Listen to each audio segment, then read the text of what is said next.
Redline logbook here for D. Gray Man's Vampire of the Old Castle arc. We start off with the team finally realizing that Alan is missing and basically telling Robbie that he has to go. They feel that with his hammer he can get to Alan real quick just by flying through the air. So they just shove him off and he has no choice. That's when we have a little jump back in time to when Alan was being tackled by some random dude trying to stop him from getting on the train. While Alan was trying to crawl away, the man is just screaming, "Please help our village, Mr. Black Clergyman." And I was like, wait, what? And this guy picks Alan up and just runs all the way to their fucking village, which is out in the middle of the woods. The guy then announces that he finally has a black clergyman with him, and the entire village just all cheers, grabs Alan, ties him up, and basically force him to listen to their plight. The town wants Alan to defeat a vampire named Baron Crowley, who lives in a castle right out of town on a cliff's edge. Alan then tries to explain that there are no such thing as vampires, but the mayor then freaks the hell out, and Alan goes, "Okay, you keep explaining." So Baron Crowley was pretty peaceful for as long as they can remember, but eventually, one night, he just attacked a random townsman and sucked him dry until he turned to dust. After that, the number of victims kept increasing. Robbie apparently already caught up and is just sitting there listening to the whole story in a barrel. Why, I do not know. But as soon as the townspeople see that he is also a priest, they immediately grab his ass, tie him up as well.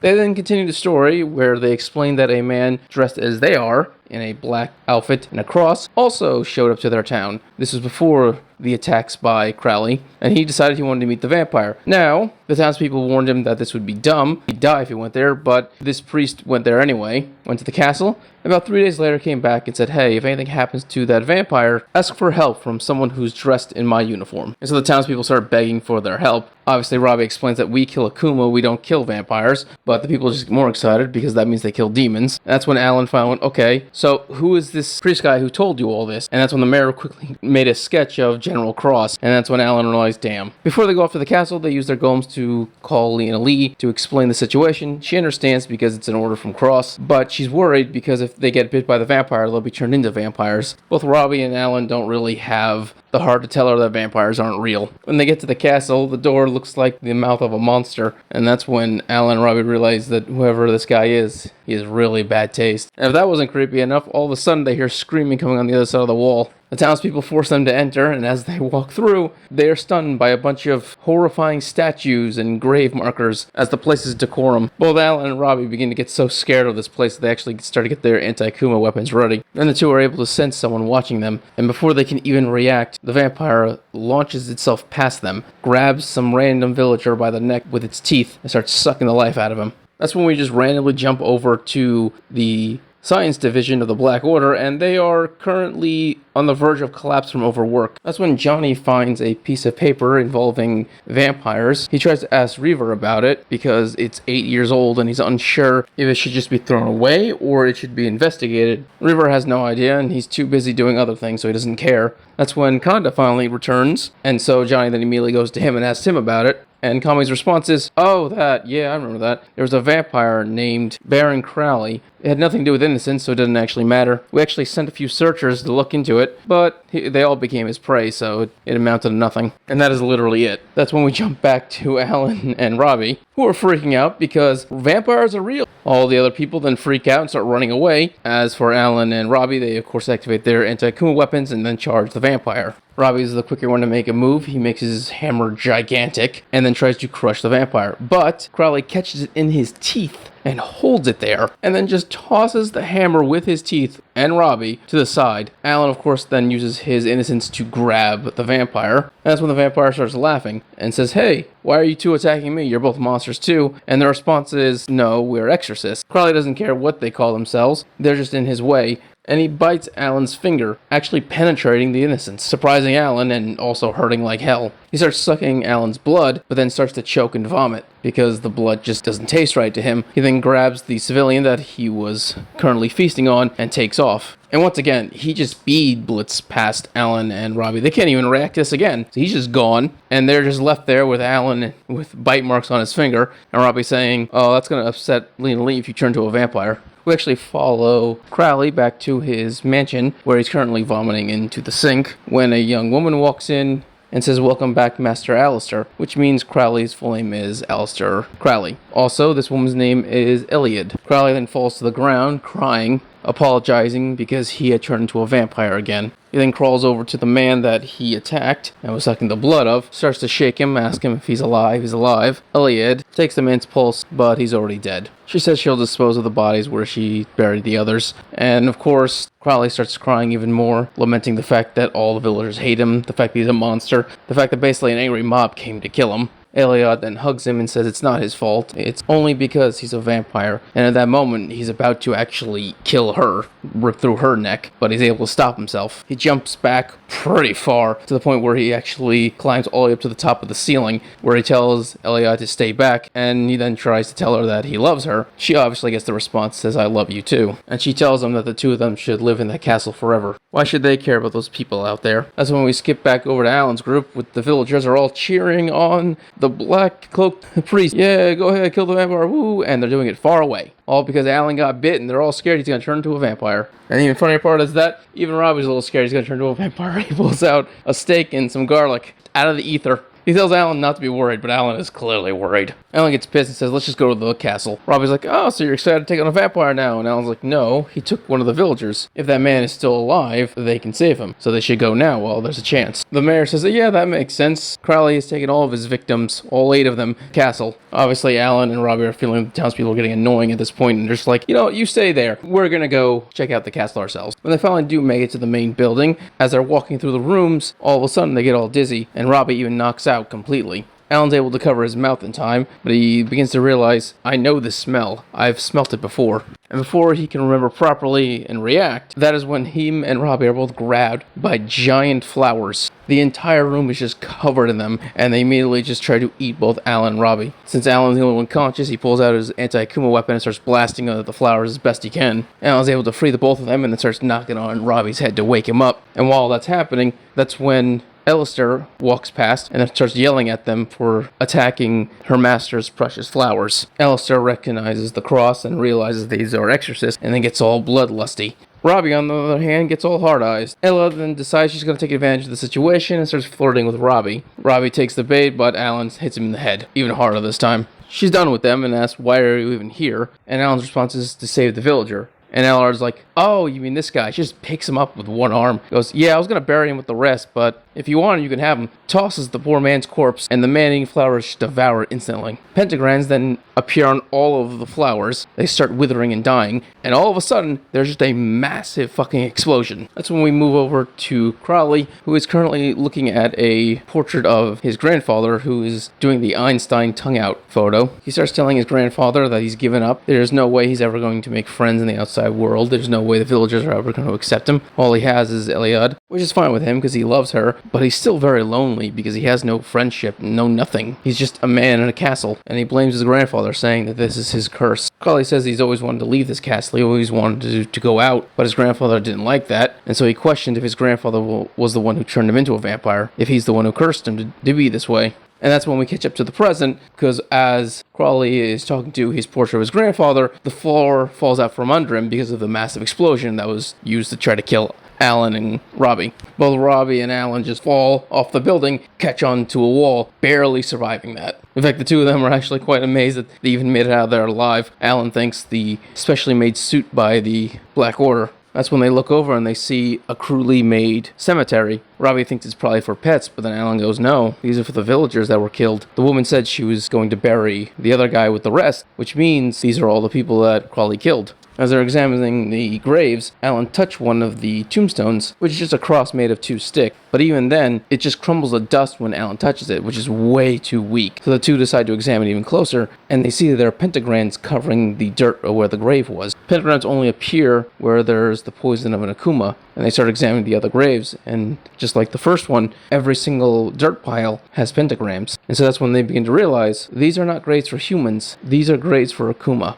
Obviously, this is just a theory, so they have no choice but to start digging up the graves. Because if these really are the graves of Akuma, then that means Crowley isn't a vampire. Iliad figures that the explosion wasn't enough to kill them, and so she's beginning to freak out. She determines that they have to be killed before they are able to escape, but she can't do it, so she decides that Crowley has to be the one to do it. She barges into his room and then starts putting on crocodile tears, crying about how two evil extras broke into their home and are there to kill him. Obviously, Crowley gets mad about this, but obviously he can't beat the man in the state that he's in, and so she tells him to drink her blood. He'll transform into his vampire state and he'll have the strength to kill them. She tells him to drink just a little bit, not too much to kill her, but enough for him to get strong, so this way the two of them can stay in this castle forever. Crowley actually starts to well up tears at the thought of this, because at the same time, he's happy to be with her. He really doesn't want to stay in the castle forever, but then a memory comes back where, as a child, he was basically bullied by the other kids and told to stay away because he's a vampire. And then he got the same exact treatment as an adult by other adults. We go back over to Alan, and the two of them have just finished digging up the grave. And now there's just a coffin. And obviously, this just seems wrong to desecrate someone's grave like this. And so they decide to have a rock, paper, scissors contest to see who has to do it. Alan loses, and so he's forced to open up the grave. And inside is, in fact, an Akuma. The flesh of the human that the Akuma was possessing is beginning to rot away, leaving the Akuma skeleton behind. In fact, the rotting flesh of the human is the reason why the soil and everything around it is beginning to die. Because as the flesh rots, the poison of the Akuma spreads. They then dig up the rest of the graves, and every single one of them is an Akuma. And obviously, when they saw the guy get eaten by the man-eating flowers, it also decayed, which means every single person that Crowley has killed has been an Akuma. Unfortunately, they were a little too slow to realize this, because that's when Crowley appears behind Robbie and just smacks his ass across the ground. Crowley obviously recognizes the two of them from before, and the fight begins. Crowley makes the first move with his teeth. Alan is able to block it with his arm. He's able to knock Crowley back and then retreat, but Crowley is so fast, Alan can't even keep up. Also, Alan has no interest in fighting him because he now realizes that Crowley's an ally, not an enemy, and he tries to de-escalate the situation,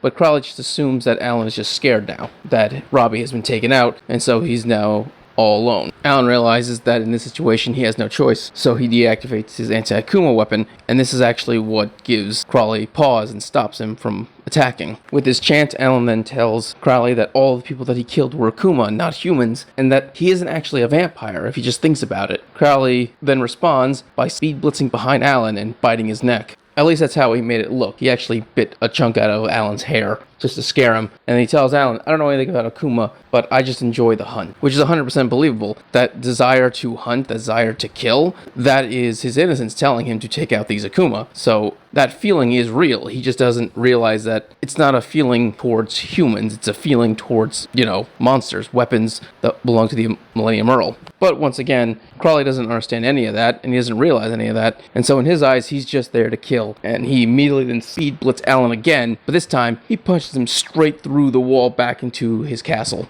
That's when Robbie gets his second win and tries to crush Crowley with his giant hammer. Robbie's real pissed the fact that he just got fucked up, and so he's decided he's going to fight and beat the shit out of Crowley before explaining the situation to him. Crowley's cool with that, so these two are just ready to go. Alan, on the other hand, is currently seeing stars, saying that he hasn't been hit this hard since his master. While stumbling, he accidentally presses a button to a secret room and falls all in. Alan then sees the shadow of a real monster. Unfortunately, the door closes behind him, alerting both the monster and scaring Alan to look back at the door closing. So when he looks back, the shadow's gone, and what appears behind him is Elliot. She immediately grabs Alan and pins him against a wall. She's pissed off that Crowley didn't actually finish him off, but she's okay with that because she's always wondered what an exorcist's blood tastes like. Alan notices that she has a bite wound from Crowley on her neck, and he's starting to slowly put the pieces together. Back with the Robbie-Crowley fight, Robbie is currently explaining what Akuma are to Crowley and that he's actually been targeting them. After the big long explanation, Crowley's like, if that's true, then I would have been killed by the poison from drinking their blood.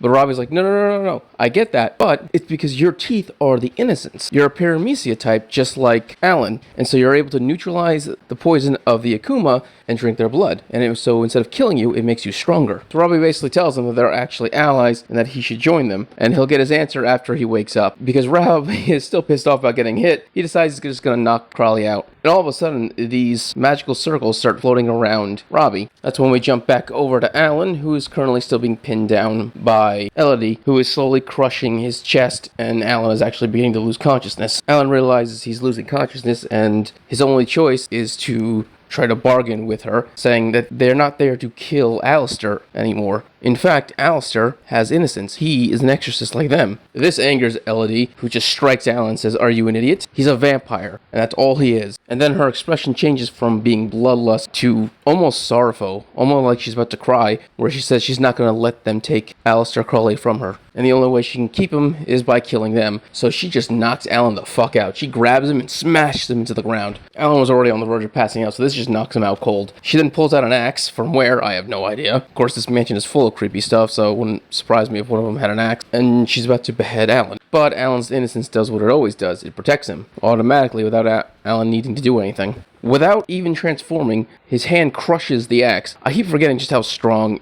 exorcists actually are. They have superhuman levels of strength. It's been proven out multiple times. But his innocence hand then does activate, turns into his claw form, and tries to kill Eldia. She's able to dodge out of the way, but it still slashes open her shoulder. She's actually in a lot of pain, and she's also freaking out because that's not supposed to happen. Innocence moving on its own. She's already admitted she's never fought an exorcist before, but the first time she's ever fought one, he happens to be a paramecia type, which basically means the innocence can act on its own, just like how Crowley, innocence, tells him to go hunt down Akuma without his knowledge or even desire. But then it gets even crazier. Alan's cursed eye finally healed itself, and it begins to evolve. It transforms into this weird skull thing that protrudes from Alan's eye itself and floats above him. And then, as Alan begins to gain consciousness, that skull basically fuses with his own, forming a brand new cursed eye. And for the first time, Alan's able to see it. He's able to see that Eldia is in fact an Akuma. Alan then says he takes back what he said before. He now has found a reason to fight. He's going to free this poor cursed Akuma. We then get to see what Alan was seeing when he was unconscious as his eye began to evolve. He was a little boy again, but he still had his adult memories, and he basically says to Mana that even though he can't see out of his eye, he intends on continuing being an exorcist, just like his friends. And then Mana's response is, "Alright, then you must go into the darkest of black and the brightest of white. Embrace it." Back to the present, where he's now currently fighting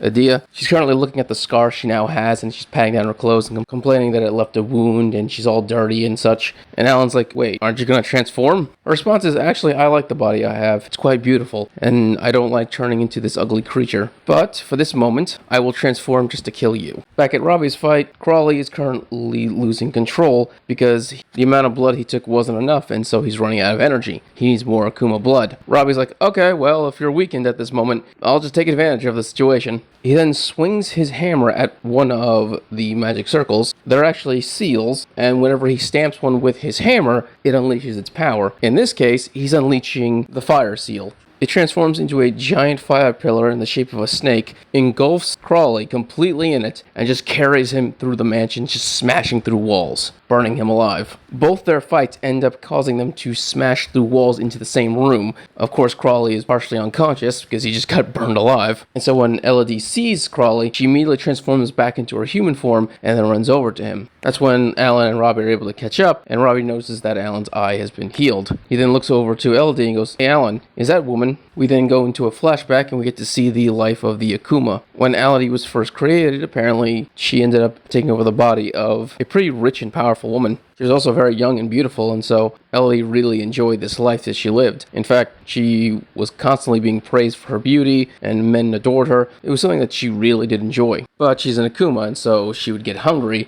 and when that happened, all the men that were praising her and loving her became her food, and she slaughtered all of them. She fully acknowledged that her life was great, but there was one thing that she couldn't have because she was an Akuma, and no matter how many times she killed, she just couldn't get what she wanted, that one thing. But she did eventually evolve to a level 2, and she got more authority. Eventually, she was put on a task to figure out what's up with Crowley. She quickly realized that she's nothing more than a weapon for the Earl, because when she was sent on the mission by the Earl to go to Crowley, he never even looked at her, never even concerned himself with her. He just gave her an order saying that Cross met with this man, see what happened. If it's nothing serious, kill him anyway, just in case. Just basic orders, didn't even concern himself. But whenever Rogue showed up, he immediately changed his tune. He looked at her, he played with her. Ellie quickly realized she was nothing. While she was out on her mission with the level 1 Akumas, she then gets attacked by Crowley. She doesn't even have time to react before he has his teeth sunk in her throat. But before he killed her, he was able to stop himself, like he always does, and that's really how they met. And she's remembering all this while she's holding him while he's unconscious because of Robbie, and she basically says that he's a human with a paramecia innocence in his teeth. And those teeth, she's afraid of them. She despises them. She hates them. But in the end, she found the one thing that she never could have, at least she wasn't supposed to have as an Akuma. She was able to fall in love. And all of that is about to fall apart because Alistair wakes up and he sees the human soul that's trapped inside of her. So yeah, Alan's eye didn't just heal itself, it evolved. Now, anytime Alan looks at an Akuma, everyone else can see the soul of an Akuma, not just him. Robbie can see it too, and the fear in his face is unimaginable. Crowley continues to ask what's going on, and Robbie finally answers, she's an Akuma, the monsters I told you about. She's your enemy, and ours. And that's when Elodie stands up, her blood actually begins to drip on him because of her shoulder wound, and then she transforms. And in a flash, she just smashes Crowley into a wall and says, okay, fine, I was going to tame you and use you, but I can't allow you to become an exorcist, so I'll just have to kill you. Obviously, Crowley is tired from his fight from earlier, so Alan and Robbie are about to get involved, but then out from the floor, the man-eating plants appear and start tangling them up again. Crowley then asks Elodie, if you've been my enemy this whole time, why have you been staying by my side? Why haven't you tried to kill me? And Elodie's response is, I told you already I was going to use you, and the truth is I've wanted to kill you this entire time. Which is true. He's an exorcist. As an Akuma, she has an urge to kill him. And Crowley's response is, yeah, truth is I've been wanting to kill you for a while too. Which is also true, because his innocence wants him to devour Akuma. So while they love each other, they also want to kill each other more than anything else. Alan and Robbie are still dealing with the plants. One of them just decides to devour Robbie. He starts freaking out, screaming and cursing out the flowers. Alan then tells him that he needs to be nice to the flowers, tell him that he loves them. And Robbie's like, what are you talking about? He tells Robbie that his master used to have one of these. It was much smaller, it was a baby one, but you gotta treat it nicely, otherwise he'll try to eat you. And so Robbie then starts screaming, I love you, I love you, I love you, over and over again. Crowley starts beating the hell out of Elodie in her giant monster form, but then a bunch of bubbles appear around him. He then immediately jumps back to avoid them. Elodie says that was actually pretty smart of him because these bubbles are her special ability. She then fires them all over the place, and while Crowley dodges them, a few hit some flowers and they immediately get their moisture just sucked out of them. So anything that these flowers hit, well, anything organic, all the moisture, all the water,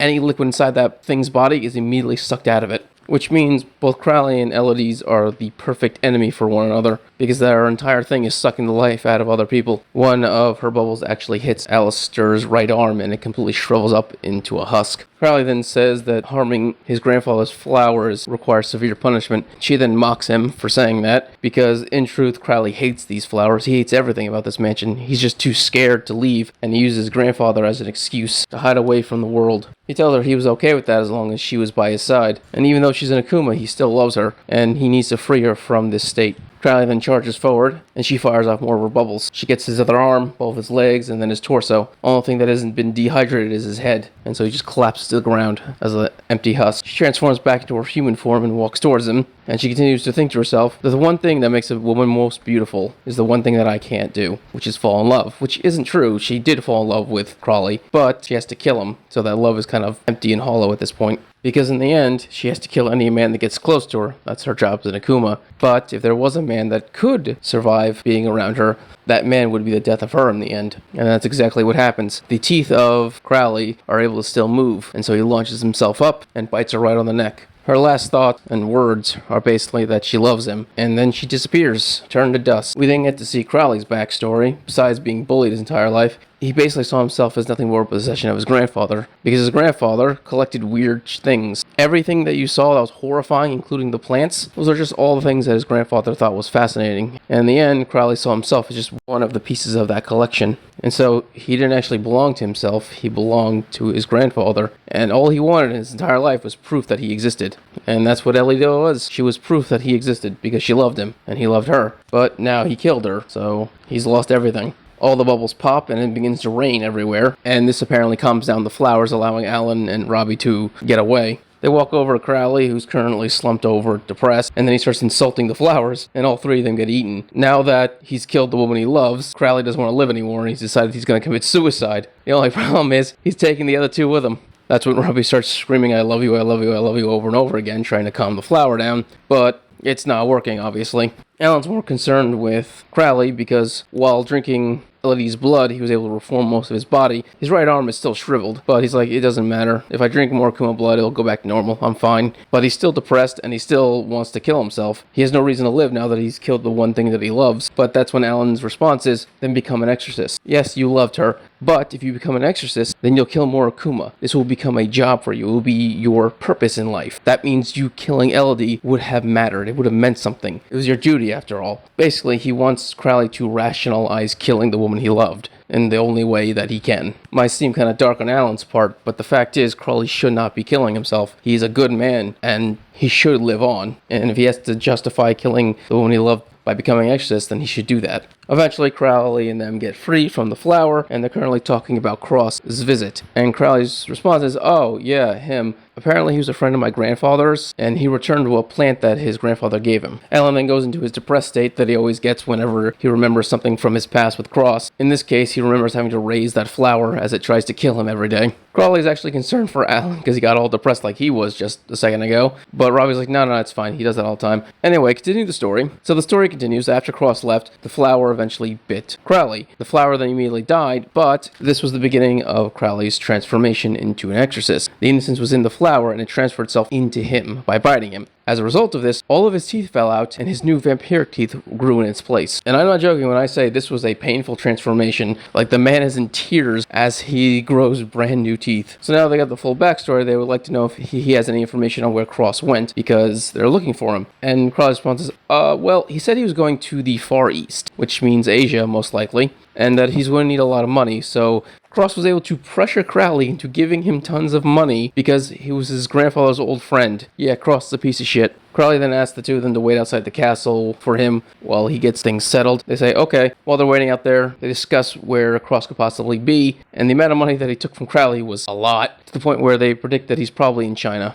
Alan has this really sorrowful look on his face, and so Robbie's like, hey, what you said to Crowley was the right thing. You gave him a purpose to live. That's all that matters right now. You shouldn't feel sorry about what you said. And then the mansion explodes. And not just an explosion of a piece of it. No, the entire place completely gets annihilated. Which means this place has a fuck ton of explosives in it. I knew they already had the explosives when they tried to kill Alan and Robbie before, but damn. Did Crowley's grandfather also collect bombs? Anyway, the assumption by Robbie and Alan is that Crowley just committed suicide by blowing himself up. But Crowley walks out of the flames completely unharmed, and he says his last goodbyes to Elodie, telling her that he will continue his life killing Akuma, because if he doesn't, how else can he justify killing her? An entire day passes by, and Robbie is able to communicate back to the Black Order to Kamui. He basically tells Kamui the entire situation, about Cross, about Crowley, about everything, and his question is, okay, so what do you want me to do with Crowley? Do you want me and Alan to bring him back? And Crowley's like, no. No point splitting up your forces. Plus, he's added strength based on what you told me. So he'll join your group in fighting Cross. But Crowley's more concerned about Alan's eye. The fact that it can evolve like an Akuma is able to evolve. That is very concerning to him. We then see Alan testing out the power of his eye. And when he activates it, it isn't just him being able to see Akuma souls. Now,